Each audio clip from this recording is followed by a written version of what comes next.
Assalamualaikum warahmatullahi wabarakatuh. Saya Ayu Tamisa Fitri akan menjelaskan tentang materi pemerintah, sistem, dan rezim. Perbedaan pemerintah, sistem, dan rezim.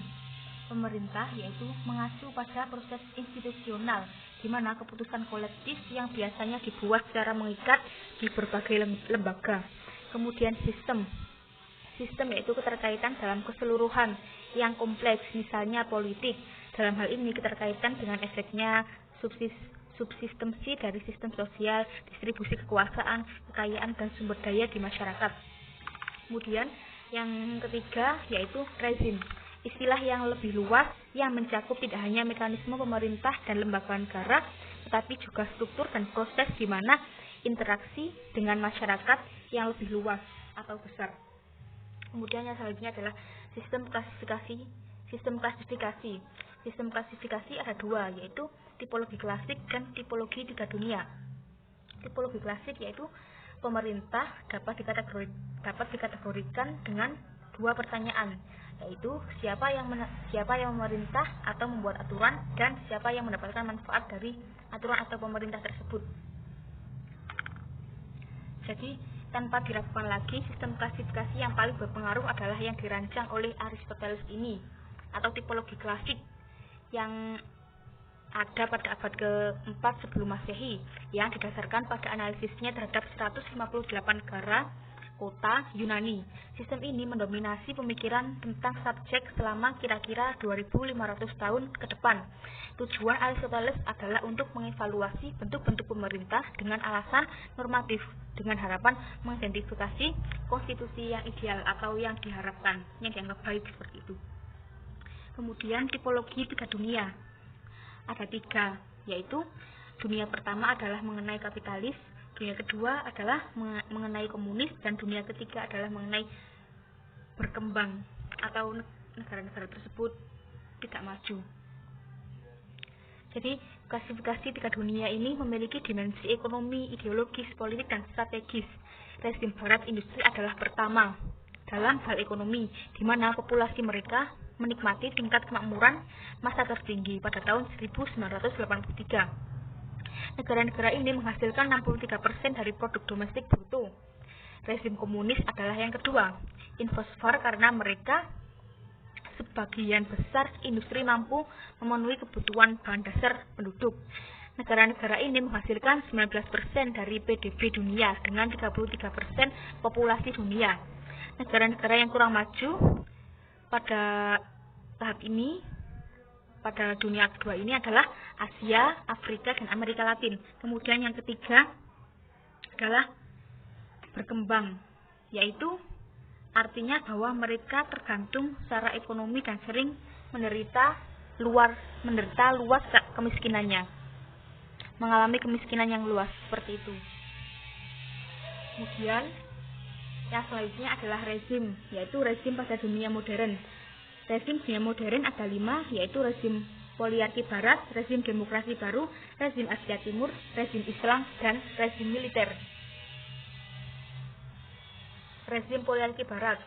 Poliarki barat secara luas setara dengan rezim yang dikategorikan sebagai demokrasi liberal.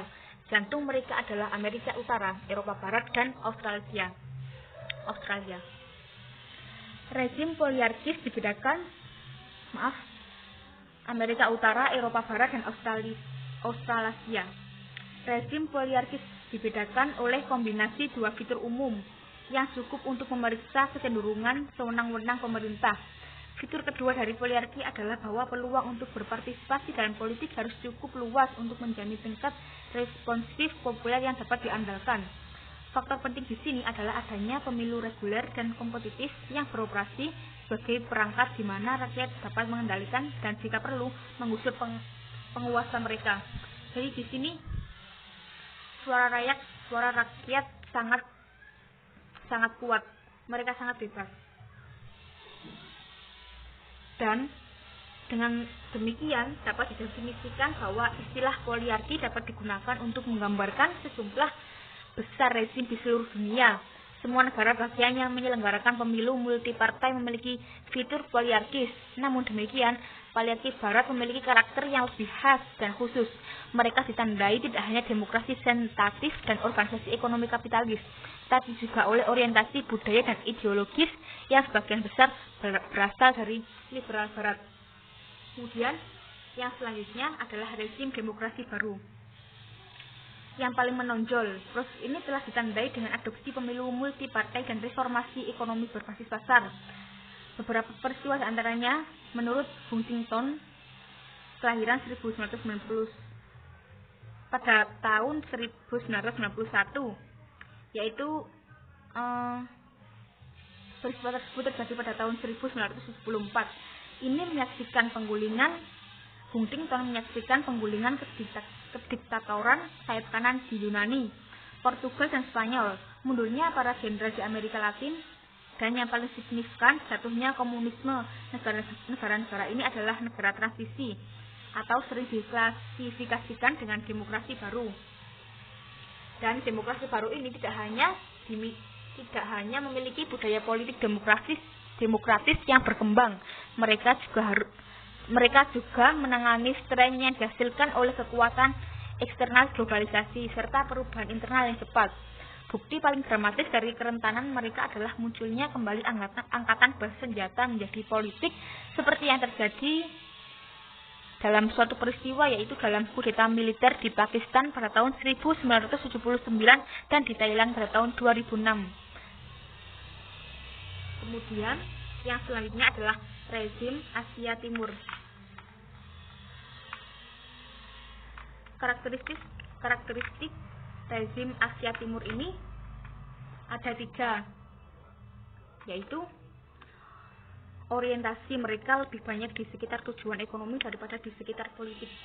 Jadi prioritas utama mereka yang lebih mereka utamakan yaitu meningkatkan pertumbuhan dan memberikan kesejahteraan dalam hal ekonomi atau keuangan daripada memperbesar kebebasan individu dalam arti barat kebebasan sipil. Kemudian yang kedua adalah ada dukungan luas untuk pemerintah yang kuat. Jadi partai-partai penguasa yang kuat cenderung ditoleransi dan ada rasa hormat umum terhadap negara meskipun dengan pajak yang rendah dan pengeluaran publik yang relatif rendah. Kemudian yang ketiga adalah disposisi umum untuk menghormati pemimpin karena stres konfusianisme pada kesetiaan, disiplin, dan tugas. Yang selanjutnya adalah rezim Islam. Jadi Islam tidak hanya sebagai agama, tetapi adalah sebuah cara hidup yang lengkap, yaitu mendefinisikan perilaku moral, politik, dan ekonomi yang benar untuk individu dan bangsa, didasarkan pada ajaran Nabi Muhammad SAW, sebagaimana diungkapkan dalam Al-Quran dan hadis. Islam politik dengan demikian bertujuan untuk membangun sebuah teokrasi di mana urusan politik dan lainnya disusun sesuai dengan prinsip-prinsip keagamaan yang lebih tinggi. Namun demikian, Islam politik telah mengonsumsikan bentuk-bentuk yang jelas kontras, mulai dari fundamentalis hingga ekstrim pluralis. Kemudian versi fundamentalis Islam yang paling sering dikaitkan adalah negara Iran.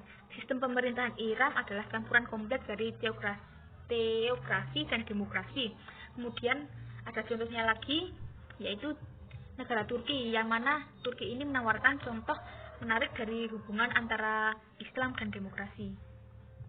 Dan yang terakhir adalah rezim militer. Jadi rezim militer ini mempunyai 2 fitur, yaitu fitur utama adalah bahwa pos terkemuka di pemerintah diisi berdasarkan posisi orang tersebut dalam rantai komando militer. Kemudian yang kedua adalah rezim militer pribadi yang didukung oleh militer. Dalam kasus ini, satu individu mendapatkan keunggulan dalam junta atau rezim yang sering diperkuat oleh kultus kepribadian. Kemudian ada 2 keadaan yang mana militer akan merebut kekuasaan. Yang pertama adalah hubungan yang jelas antara insiden kudeta militer dan pembangunan ekonomi. Kemudian yang kedua adalah militer cenderung campur tangan dalam politik hanya ketika merasakan bahwa legitimasi lembaga dan elit yang berkuasa ditantang, dan ketika menghitung bahwa intervensi akan berhasil. Sekian, terima kasih. Mohon maaf atas kurang lebihnya. Assalamualaikum warahmatullahi wabarakatuh.